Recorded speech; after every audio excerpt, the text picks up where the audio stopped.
NDA కూటమి విజయోత్సవ సభకు సర్వం సిద్ధమైంది. రేపు తిరుపతిలో దామిని వద్ద భారీ బహిరంగ సభ జరగనుంది. రేపు జరిగే సభలో 1,00,000 మందికి పైగా పాల్గొనే ఛాన్స్ ఉంది.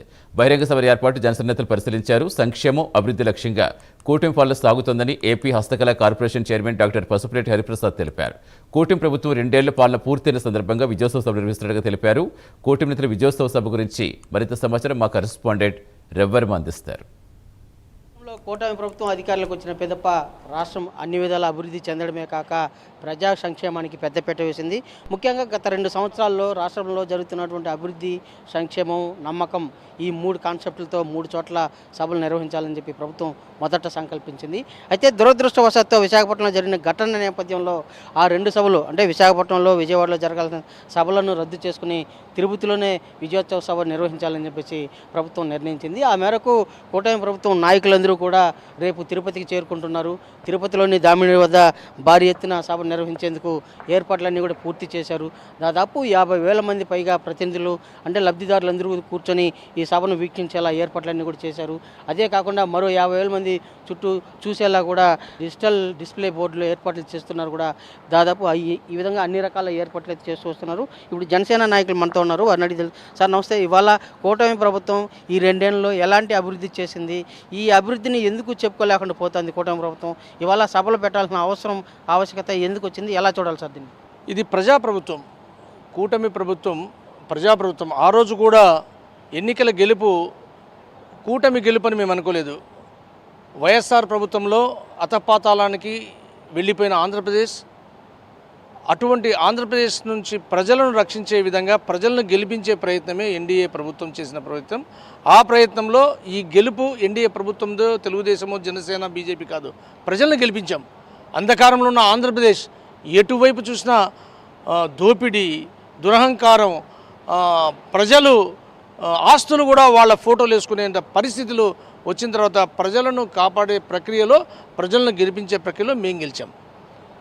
గెలిచిన తర్వాత ఏదైతే ఎన్డీఏ ప్రభుత్వం, కూటమి ప్రభుత్వం, మా పవన్ కళ్యాణ్ గారు, ఉప ముఖ్యమంత్రి వాళ్ళు, ముఖ్యమంత్రి చంద్రబాబు నాయుడు గారు, అలాగే బీజేపీ నాయకత్వం మోడీ గారు, వీళ్ళందరూ కూడా రాష్ట్రంలో ప్రజాహిత కార్యక్రమాలు చేయాలి, ఏదైతే మనం మాట చెప్పామో అవన్నీ చేసుకుంటూ పరిగెడుతూ ముందుకు వెళ్తూ ఈ ప్రభుత్వం ప్రజల ఆనందమే ఎన్డీఏ కూటమి ఆనందంగా అడుగులు ముందుకు వేస్తూ వెళ్తున్నాం. మనం ఏమేమి విజయం సాధించినామో అవన్నీ మనం విజయోత్సవ సభ అనేది ఎక్కడైనా జరుపుకుంటారు. అలాగే ఈరోజు ఎన్డీఏ ప్రభుత్వం 2 సంవత్సరాల్లో చేసిన ప్రజాహిత కార్యక్రమాలు, అటు అభివృద్ధి, సంక్షేమం. అభివృద్ధి తీసుకుంటే ఒక పక్క అమరావతి, పోలవరం కంప్లీట్ చేస్తున్నాం, జాతికి అంకితం చేస్తున్నాం. ఇంకో పక్క మన రైల్వే జోన్ తీసుకొచ్చాం, గూగుల్ సంస్థ వచ్చింది, మిట్టల్ స్టీల్ ఫ్యాక్టరీ వచ్చింది. కొన్ని వేల లక్షల ఉద్యోగాలు వచ్చే కంపెనీలు వచ్చే విధంగా అభివృద్ధితో రాష్ట్రం ముందడుగు వేస్తుంటే ముఖ్యమంత్రి గారి యొక్క ఆధ్వర్యంలో, పవన్ కళ్యాణ్ గారి ఆధ్వర్యంలో స్వతంత్రం వచ్చిన నాటి నుంచి కరెంటు, లైట్ చూడని వాళ్ళకి, ఆ ప్రజలకు, గిరిజనులకి ఈరోజు లైట్లు వచ్చాయి, వెలుగు చూశారు అంటే అది మా ఉప ముఖ్యమంత్రి పవన్ కళ్యాణ్ గారి యొక్క అడుగులు ముందుకు వేస్తూ దాదాపు 7,000 గ్రామాల్లో రోడ్లు, 7,000 కిలోమీటర్ల గ్రామాల్లో రోడ్లు వేయడం. అలాగే పంచాయతీరాజ్ శాఖలో 5 మెడల్స్ కూడా కేంద్ర ప్రభుత్వం ఇవ్వడం జరిగింది. 27వ స్థానం నుంచి పంచాయతీరాజ్ శాఖ 1వ స్థానానికి వెళ్ళిందంటే మన ఉప ముఖ్యమంత్రి పవన్ కళ్యాణ్ గారు ఏ విధంగా ఆయన కమిటెడ్గా పనిచేస్తున్నారనే విషయాన్ని మనందరూ కూడా ప్రజలకు, అలాగే ప్రభుత్వం తెలియజేయాలని.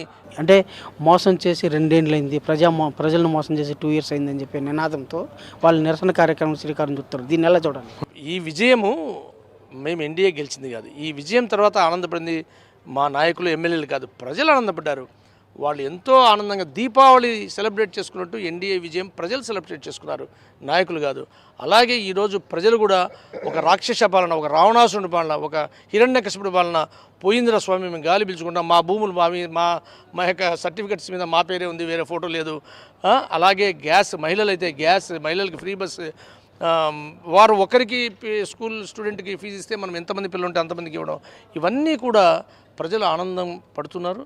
ప్రజలు వాళ్ళు నిర్ణయిస్తారు. ఈరోజు నాయకులు చెప్పచ్చు, ఏమైనా మాట్లాడచ్చు, వైఎస్ఆర్సీపీ నాయకులు, వాళ్ళ మాటలకు అర్థాలు లేవు, అర్థాలు వేరు. కాబట్టి వైసీపీ ప్రభుత్వం ఈరోజు గుండెల్లో దడ పెట్టుకునింది. 2 ఏళ్లలో వీళ్ళని విజయాలు సాధించారు.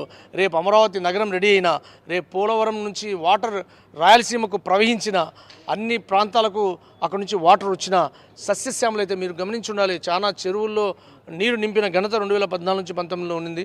ఈరోజు ప్రతి రాయలసీమలో ఉన్న చెరువు కూడా జల కళ వచ్చే విధంగా మన పోలవరం రెడీ అయిన తర్వాత జరుగుతాయి. ఇటువంటి అభివృద్ధి అంతా కూడా ప్రజలు కళ్ళారా చూస్తారు. ప్రజలు ఆల్రెడీ హ్యాపీగా ఉన్నారు.